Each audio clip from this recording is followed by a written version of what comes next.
भक्त media versus कमबख्त media, ये शीर्षक सुनकर आप जरूर चौंके होंगे कि भक्त मीडिया कौन है, कमबख्त मीडिया कौन है। वैसे तो अगर आप कुछ देश के गिने चुने जो सो कॉल्ड रोतड़ू पत्रकार हैं, आप समझ जाएंगे मैं रोतड़ू पत्रकार कह रहा हूं। अगर आप उनको फॉलो करते होंगे या आपने उनको सुना होगा तो आप अच्छी तरह से समझ गए होंगे भक्त मीडिया कौन सा है और किसकी मैं बात कर रहा हूं। लेकिन आज भक्त मीडिया वर्सेस कमबख्त मीडिया, आपको कमबख्त मीडिया के बारे में भी बताऊंगा और दोनों का अंतर, दोनों क्या काम कर रहे हैं, ये अंतर आप जो अच्छी तरह से जज कर पाएंगे।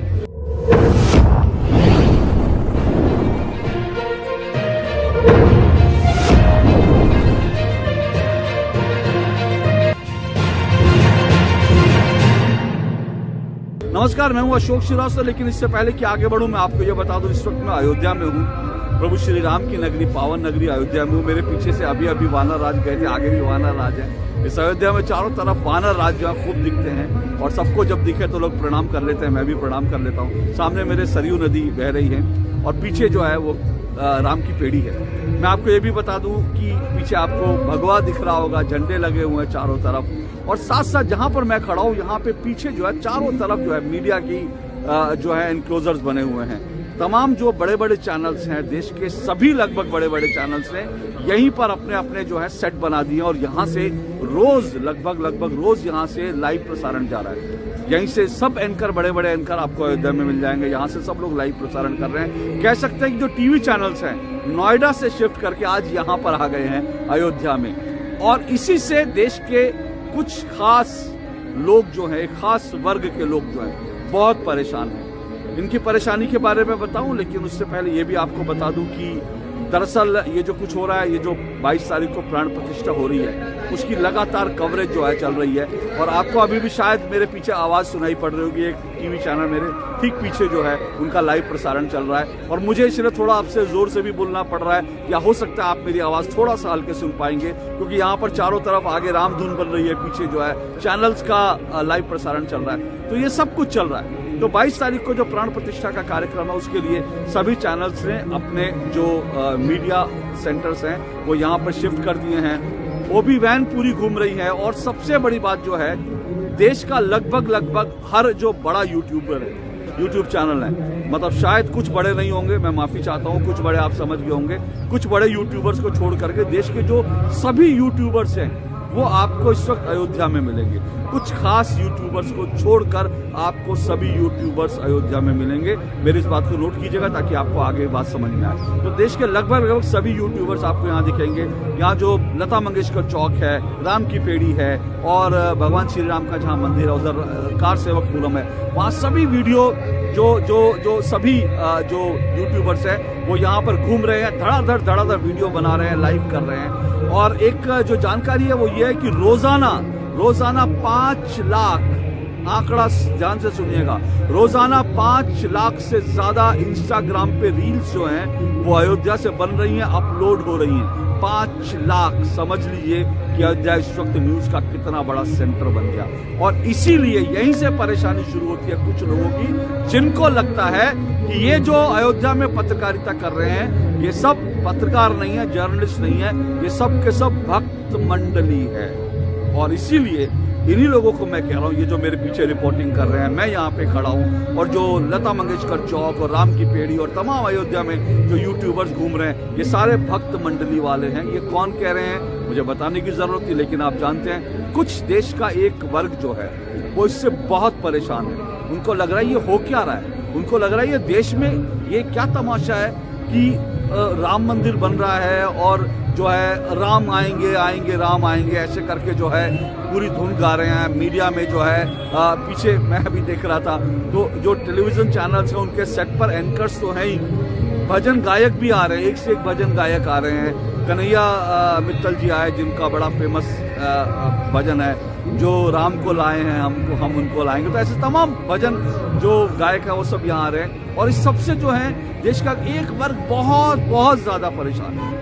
न्यूज लॉन्ड्री ने जिस तरह की एक मैं आपको तस्वीर दिखाता हूँ, न्यूज लॉन्ड्री ने देखिए कितना दर्द दिख रहा है इनके अंदर। इनको लग रहा है कि ये जो है भक्त मंडली जो है इस तरह की तस्वीरें बनाकर एंकर्स की देश के कुछ बड़े एंकर्स की इस तरह की तस्वीरें बना दी गई और ऐसा जो है स्क्रीनशॉट लगा दिया गया, प्रधानमंत्री नरेंद्र मोदी को किस रूप में दिखाया। तो ये लोग जो, हालांकि ये तस्वीर जो न्यूज लॉन्ड्री ने लगाई है ये बहुत आपत्तिजनक है। इसलिए आपत्तिजनक है क्योंकि आप ये क्या कर रहे हो, आप हमारे आराध्य देव का, हमारे भगवानों का मजाक उड़ा रहे हो। यही तो आप खैर बरसों से करते आए हो, लेकिन अब लोग इसको स्वीकार नहीं करते, लेकिन ये लोग अभी भी इसका मजाक बना रहे हैं और इसीलिए जो है इस तरह की तस्वीर डाली गई है। रवीश कुमार जी को परेशानी है कि भाई अखंड जो कवरेज है उसको लेकर के, जैसे अखंड पाठ होता है, अखंड रामायण होती है, उसी तरह से कुछ मीडिया चैनल्स ने अपने कवरेज का नाम अखंड कवरेज दिया है। अब इसको लेके लोग परेशान हैं कि अखंड कवरेज क्या होता है, ये तो भक्त मंडली है, ये पूरा राममय हो गया, ये देश किधर जा रहा है, ये देश बर्बादी के रास्ते पर जा रहा है, मीडिया किधर जा रहा है, मीडिया कुछ समझ नहीं पा रहा है, मीडिया देश को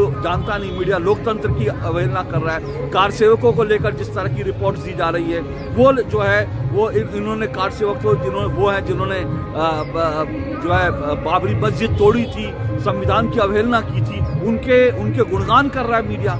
इसको लेकर सब लोग बहुत परेशान है, बहुत सब लोगों को दुख है, तकलीफ है और इनकी तकलीफ को समझा जा सकता है। इनकी तकलीफ है, इसीलिए इनको लग रहा है आज पूरा मीडिया जो है वो भक्त मीडिया हो गया है और इसीलिए इनको ये लोग भक्त मीडिया कह रहे हैं। लेकिन मैं आपको बता रहा हूं, ये जिन लोगों को, जो लोग अयोध्या में रिपोर्टिंग कर रहे हैं, टेलीविजन चैनल्स हो या यूट्यूबर्स हो, पत्रकार हो, उनको जो लोग भक्त मीडिया कह रहे हैं वो ही दरअसल कम वक्त मीडिया है।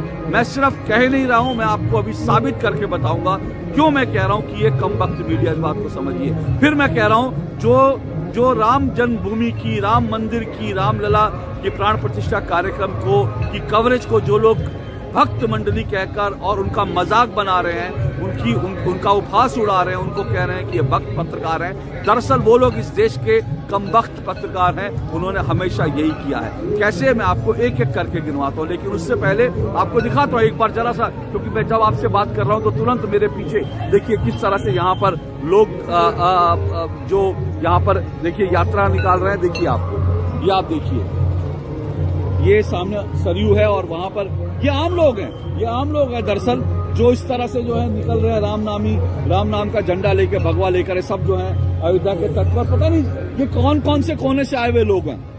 इनकी भक्ति देखिए, इनकी भक्ति देखिए। क्या वो कमबख्त मीडिया इनकी भक्ति को समझ पाएगा? ये आप समझिए कि ये जिस तरह से ये लोग यहाँ पर निकले, इस तरह के नजारे आपको यहाँ पर तमाम जगह आपको इस तरह के नजारे दिखेंगे। मैं आगे बढ़ूं उससे पहले आपको, चलिए मैं आपको ये भी दिखा देता हूं। आपको चलिए मैं आपसे कह रहा हूं ना कि मीडिया किस तरह से कवरेज कर रहा है वो भी दिखा देता हूं। ये देखिए आप, मीडिया यहाँ पर जो कवरेज कर रहा है ये भी आपको दिखाता हूं। ये देखिए, ये टेलीविजन चैनल्स जो है वो लगातार यहाँ पर, ये आप देखिए, ये आप देख रहे होंगे किस तरह से टेलीविजन चैनल्स यहाँ पर अपना प्रसारण कर रहे हैं। लगातार कंटिन्यू जो है लाइव प्रसारण यहाँ से चल रहा है, जिसको लेकर देश के कमबख्त लोग जो है, कमबख्त मीडिया वाले परेशान है। यहाँ पर हुजूम देखिए, आम जनता का हुजूम देखिए, ये सभी लोग जो हैं, ये राम की पेड़ी का दृश्य आप देख सकते हैं। तो इनको देखकर जो लोग परेशान हो रहे हैं, अब मैं उनकी बात करूंगा और मैं क्यों इनको कमबख्त मीडिया कह रहा हूं ये आप समझिए। तो मैं आपको उदाहरण के साथ बताता हूं कि ये कमबख्त मीडिया क्या होता है और मैं क्यों इनको कमबख्त कह रहा हूं। ये बाकी मीडिया को भक्त मीडिया कह रहे हैं ना, इसलिए क्योंकि पूरा मीडिया राम मंदिर की और जो राम मंदिर में प्राण प्रतिष्ठा हो रही है उसकी अखंड उसकी कवरेज दिखा रहा है, लगातार उसकी नॉन स्टॉप कवरेज दिखा रहा है, राम नाम की कवरेज दिखा रहा है, राम के ऊपर भजन सुना रहा है। इसलिए आपको लग रहा है ये भक्त मीडिया है। तो हाँ ठीक है, इनके मन में राम है और इसलिए ये आपको दिखा रहे हैं, राम को दिखा रहे हैं। लेकिन कमबख्त मीडिया क्या, अब मैं आपको उदाहरण सहित बताता हूँ। पहला उदाहरण आपको ये बताता हूँ, आपको ये बात अच्छी तरह से याद होगी कि अभी दिल्ली में जब किसान आंदोलन हुआ था, दिल्ली क्या पूरे देश में किसान आंदोलन हुआ था, तो दरअसल उस किसान आंदोलन की भी नॉन स्टॉप कवरेज दी गई थी। और आज जो दिल्ली में बैठ के जो यूट्यूबर्स, मुझे नाम बताने की जरूरत नहीं, आप अच्छी तरह से जानते हैं, दिल्ली में बैठे जो यूट्यूबर्स हैं, जो आज छाती पीट कर ये कह रहे हैं कि जो है ये पूरा मीडिया जो है राममय कैसे हो गया, क्यों हो गया, वो लोग उस वक्त किसान आंदोलन की लगातार कवरेज कर रहे थे। और जितने भी दिल्ली के बॉर्डर्स पर जो सभी किसान संगठन के लोग बैठे थे, वो वहां जाकर लगातार कवरेज कर रहे थे। टिकैत साहब अब उठ रहे हैं, टिकैत साहब अब देखो लेटे हैं, टिकैत साहब अब यहाँ पर जो है क्रिकेट खेल रहे हैं, टिकैत साहब अब लाठी चला रहे हैं, टिकैत साहब ने पटका बांध लिया, टिकैत साहब अब ये कर रहे हैं, टिकैत साहब अब वो कर रहे हैं, टिकैत साहब अब खाना खा रहे हैं। ये अखंड कवरेज आपको याद है?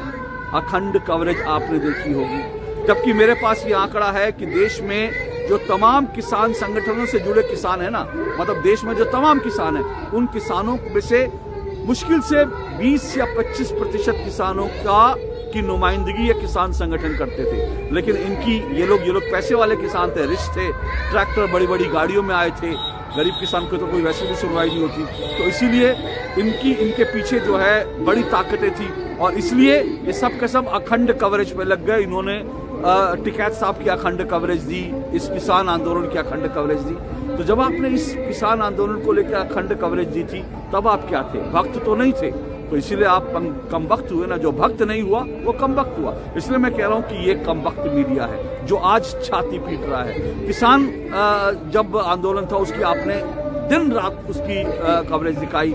यूट्यूबर्स ने वहीं पर जो है अपने बिस्तर टांग दिए थे, वहीं पर बच गए थे, टीकरी बॉर्डर पर, दिल्ली गाजियाबाद के बॉर्डर पर। तो फिर यह अखंड कवरेज नहीं थी। एक बात। दूसरा आपको उदाहरण याद दिलाता हूँ। दूसरा उदाहरण कौन सा है? राखी सावंत की अखंड कवरेज। आपको मालूम है कुछ साल पहले एक बड़ा कांड हुआ था, राखी सावंत और मीका के बीच कुछ ऐसा कुछ हुआ था, कुछ आपत्तिजनक चीज हुई थी। उसको लेकर अखंड कवरेज मीडिया ने करी थी।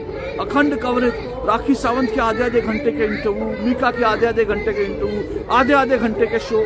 तो ये तमाम लोग जो आज छाती पीट रहे हैं, ऐसे यूट्यूबर जो आज छाती पीट रहे हैं, मैं फिर कह रहा हूं, नाम आप अच्छी तरह से समझते हैं, वो तब इन चैनलों के संपादक हुआ करते थे जब राखी सावंत दिन में जो है 24 घंटे में से 12 घंटे इन चैनलों पर राखी सावंत को दिखाया जाता था। तब वो उस चैनल का संपादक हुआ करते थे और तब वो अखंड जो कवरेज थी वो राखी सावंत और मीका की फ्लाइंग किस को, राखी सावंत और मीका की किस को देते थे। तो तब क्या था? तब ये अखंड कवरेज किस लिए थी? तब आप क्या थे? जाहिर सी बात है भक्त आप नहीं थे, तो फिर आप क्या थे? जाहिर सी बात है फिर आप अगर भक्त नहीं थे तो कम भक्त ही हुए ना। और आपको तीसरा उदाहरण देता हूं, क्योंकि बहुत से लोग ये कहेंगे, कुछ लोग ये कहेंगे, खास करके जो रवीश जी के, जो परम पूजनीय रवीश जी के जो फैन है, वो क्या कहेंगे? वो ये कहेंगे कि भाई एनडीटीवी तो ये सब नहीं करता, एनडीटीवी ने राखी सावंत को तो नहीं दिखाया था। बिल्कुल ठीक बात कह रहे हैं, एनडीटीवी ने राखी सावंत को नहीं दिखाया था इस तरह से, एनडीटीवी इस तरह की पत्रकारिता नहीं करता था, बिल्कुल ठीक बात है। लेकिन एनडीटीवी का आपको किस्सा याद दिलाता हूं। अखंड कवरेज जो है किसकी हुई थी? अखंड कवरेज देश को खंड खंड की इच्छा रखने वालों की अखंड कवरेज की थी। समझ गए होंगे आप अच्छी तरह से। याद है आपको जेएनयू में साल 2016 में जब जवाहरलाल नेहरू यूनिवर्सिटी के अंदर नारे लगे थे, भारत तेरे टुकड़े होंगे इंशाअल्लाह इंशाअल्लाह। उस रात क्या हुआ था? पूरा देश इस बात से व्यथित था कि किस तरह से भारत को तोड़ने के नारे लग रहे हैं। दिल्ली के अंदर एक यूनिवर्सिटी के अंदर इस तरह से भारत को तोड़ने के नारे लग रहे हैं। लेकिन रातों रात वो जो नारे लगाने वाले में शामिल था कन्हैया कुमार, उसके साथी, रातों रात उनको हीरो बना दिया गया। आपको याद है बरखा दत्त और एनडीटीवी के तमाम बड़े बड़े पत्रकार उस कन्हैया कुमार के, जो दरअसल जेएनयू के कुछ कई सौ वोट से जीत करके एक जेएनयू का प्रेसिडेंट बना था और जिसके ऊपर आरोप है उसने एक आतंकवादी के लिए जेएनयू में बाकायदा कार्यक्रम करवाया और उस कार्यक्रम में भारत तेरे टुकड़े होंगे इंशाअल्लाह इंशाअल्लाह ये नारे लगे थे। अफजल हम शर्मिंदा है, तेरे कातिल जिंदा है, ये नारे लगे थे। ये नारा लगा था कि कितने अफजल मारोगे, हर घर से अफजल निकलेगा। ये तमाम नारे उस दिन लगे थे और वो नारे लगाने वालों को ये जो कमबख्त मीडिया है उसने रातों रात हीरो बना दिया। मुझे अच्छी तरह से याद है, अच्छी तरह से याद है। बरखा दत्त और तमाम पत्रकार जो हैं, चाहे राजदीप से बरखा दत्त हो, कन्हैया कुमार, जब तक उसका नाम कोई नहीं जानता था, कन्हैया कुमार को साथ में बैठाकर आधे घंटे के इंटरव्यू किए और पूरी अखंड कवरेज जो है उनकी हुई थी, जो देश को खंड खंड करने पर थी। ये क्या था? ये कमबख्त मीडिया है। ये भक्त मीडिया तो नहीं है, क्योंकि इनके दिल में ना राम है ना भारत है, इनके दिल में टुकड़े टुकड़े गैंग है। इसलिए मैं कह रहा हूं कि भक्त मीडिया नहीं, कमबख्त मीडिया, इस बात को समझिएगा। उसमें एनडीटीवी भी शामिल था। तो आप इस तरह की जब कवरेज करते हैं तब आपको तकलीफ नहीं होती? अरे अभी तो मीडिया राम की बात कर रहा है ना। अगर राम की बात कर रहा है, राम और राष्ट्र, मैं मानता हूं एक ही बात है। अगर आपके मन में राष्ट्र का प्रेम है तो राम के लिए प्रेम होगा, अगर आपके मन में राम के लिए प्रेम है तो राष्ट्र के लिए प्रेम होगा। राम और राष्ट्र अलग नहीं है। और अंत में एक बात और मैं आपको बता दूं, वो ये कि मुझे क्या लगता है, मुझे लगता है कि ये जो लगातार जो कवरेज हो रही है ना, इसके पीछे पैसे तो देखिए 2-3 कारण है, इस बात को समझना चाहिए। ये मीडिया वाले ये सिर्फ अपने बिजनेस के लिए आए हैं। मतलब ये ठीक है, राम भक्ति से ओतप्रोत रिपोर्टर्स हो सकते हैं, संपादक हो सकते हैं, लेकिन जो चैनल के मालिक है ना, वो ऐसा नहीं है कि बड़े राम भक्त हो गए हों। मतलब होंगे राम भक्त, मैं उनकी भक्ति पर कोई सवाल नहीं उठा रहा हूँ, लेकिन आपको सिर्फ ये समझाने की कोशिश कर रहा हूँ कि दरअसल ये एक तरह का व्यवसाय बिजनेस भी है। बिजनेस क्यों है? क्योंकि इनकी मजबूरी है। ये यहाँ पर कोई उपकार नहीं कर रहे कार सेवकों के ऊपर, कार सेवकों को हीरो बनाकर। ये यहाँ पर अपने तंबू तान कर जो कवरेज दे रहे हैं, ये उपकार नहीं कर रहे। ये राम भक्तों पर, हिंदुओं पर, सनातन को मानने वालों पर कोई उपकार नहीं कर रहे। ये इनको इसलिए ऐसा करना पड़ रहा है क्योंकि देश आज देखना चाहता है। देश आज राम जन्मभूमि से जुड़ी हर छोटी बड़ी खबर देखना चाहता है। देश देखना चाहता है कि कैसे भगवान श्री राम के मंदिर में, उनके जन्म स्थल पर भगवान श्री राम की प्राण प्रतिष्ठा होने जा रही है। देश आज यही सब देखना चाहता है, इसलिए ये सारा मीडिया दिखा रहा है। ये अगर नहीं दिखाएगा तो ये मीडिया को कोई देखेगा नहीं। टीआरपी आप अच्छी तरह से जानते हैं, टीआरपी का खेल क्या होता है। तो जब टीआरपी होती है, जो टीआरपी है, अगर आपके चैनल को टीआरपी नहीं मिलेगी, कोई देखेगा ही नहीं, तो फिर आप क्या करेंगे? तो टीआरपी के कारण ही ये पूरा का पूरा भारत का मीडिया, आपको मालूम है जब युद्ध हुआ था यूक्रेन में और रूस में, रूस और यूक्रेन के युद्ध का भारत से बहुत बड़ा सरोकार नहीं था। कुछ भारतीय वहां पे नागरिक से जिनको बचा लिया गया था, लेकिन आज भी रूस और यूक्रेन के अंदर की कवरेज लगातार होती है। इसलिए होती है क्योंकि उसमें टीआरपी मिलती है। एनडीटीवी कहते थे कि टीआरपी की पत्रकारिता नहीं करता। ठीक है, टीआरपी की पत्रकारिता नहीं करता। रवीश जी का चैनल, बरखा जी का और राजदीप जी का, जिनका पुराना प्रेम है, लेकिन एनडीटीवी क्या करता था? एनडीटीवी आपको याद है, सेव द टाइगर्स जैसे मुहिम चलाता था। ऐसी कई सारी मुहिम चलाता था, तो ऐसा बड़ा अच्छा लगता था देखने में कि भाई देखिए कितनी बढ़िया बात है, टाइगर को बचाने की मुहिम चला रहे हैं। लेकिन ये मुहिम क्यों चलती थी आप जानते हैं? ये मुहिम इसलिए नहीं चलती थी कि बड़ा टाइगर को लेकर बड़ा दिल में दर्द होता है। ये मुहिम इसलिए नहीं चलती थी, ये मुहिम इसलिए चलती थी क्योंकि इसमें व्यवसाय होता था, पैसा होता था। जी हाँ, ये जो सेव द टाइगर, क्योंकि उस समय सरकार जो थी, यूपीए की सरकार जो थी और एनडीटीवी, दोनों ही एक ही सिक्के के दो पहलू थे। और सरकार की तरफ से जितना फंड होता था, जो उसके मालिक थे उनको मालूम होता था, प्रणव राय और उनके जो चैनल चलाने वाले, उनको मालूम था कि सरकार का फंड कहां पड़ा है। सरकार का फंड, अच्छा टाइगर, सेव द टाइगर के मद में जो सरकार का इतना करोड़ रुपया बचा है, उसको निकालना है, अच्छा चलो, तो इसीलिए शुरू हो जाता था सेव द टाइगर। और उसके बाद जो है वो पैसा उसमें उस सेव द टाइगर के नाम पर जो है वो पैसा सीधा एनडीटीवी का आ जाता था। एनडीटीवी उस पर प्रोग्रामिंग करता था। इस तरह की पूरी प्रोग्रामिंग होती। तो ऐसा नहीं था कि वो टाइगर को बचाने के लिए पत्रकारिता करते थे। आज जो ये मीडिया यहाँ पर कर रहा है वो इसलिए कर रहा है क्योंकि आज यश में टीआरपी है।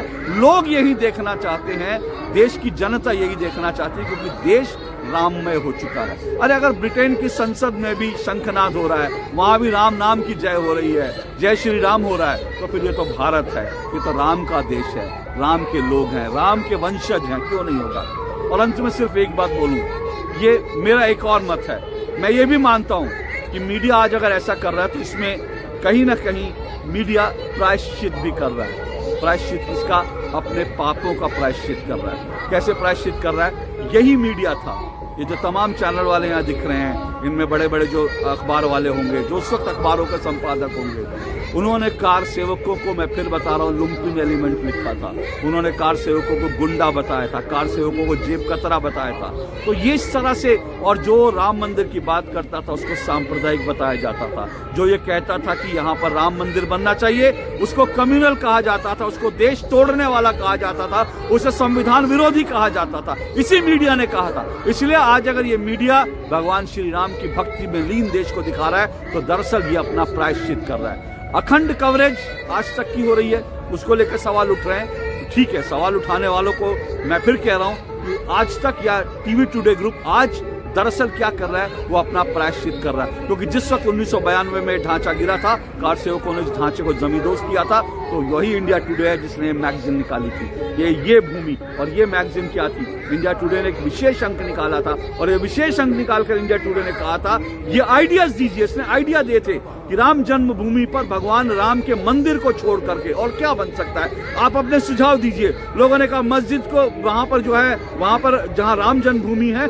लोगों ने कहा वहां मंदिर नहीं बनना चाहिए, बाकी कुछ भी बना दो, वहां पर सामुदायिक भवन बना दो, वहां पर हॉस्पिटल बना दो, बच्चों के खेलने के लिए बना दो, कोई आधार, कोई बड़ा सा स्तंभ लगा दो। ये सब चीजें जो है उस वक्त इंडिया टुडे के इस मैगजीन में हुई थी, और इंडिया टुडे ने सलाह मांगी थी, और उसके बाद इसमें छापा गया था कि वहां पर क्या बनना चाहिए, मतलब राम की जन्मभूमि पर राम का मंदिर छोड़कर बाकी सब कुछ बनना चाहिए। ये सारा हुआ था उस वक्त, ये हुआ था। तो आज ये जो कर रहे हैं ये प्रायश्चित है। और इसी समय मैंने आपको जो बताया था, दरअसल इसी इंडिया टुडे की मैगजीन में अंत में सुझाव मांगे थे कि आप बताइए कि आपको क्या लगता है। और सुझाव देने वालों में कांग्रेस के एक नेता ने सुझाव दिया था, यहाँ शौचालय बना दो। सोचिए, लेकिन जिन्होंने कहा था शौचालय बना दो, आज वो यहाँ शौचालय में पड़े हैं। और राम भक्त देश पर राज कर रहे हैं। राम भक्त एक प्रधानमंत्री देश पर राज कर रहा है। तो देश बदल गया। जिन लोगों को मुश्किल हो रही है, जिन लोगों को दर्द हो रहा है, जो कमबख्त मीडिया है, उसको भक्त मीडिया से परेशानी हो रही है, चिढ़न हो रही है, जलन हो रही है। लेकिन अभी ये और बढ़ेगी, क्योंकि अब देश में जो है, भारत में जो राम की बात करेगा वही भारत पर राज करेगा, क्योंकि देश अब बदल गया है। आज के लिए इतना ही। नमस्कार।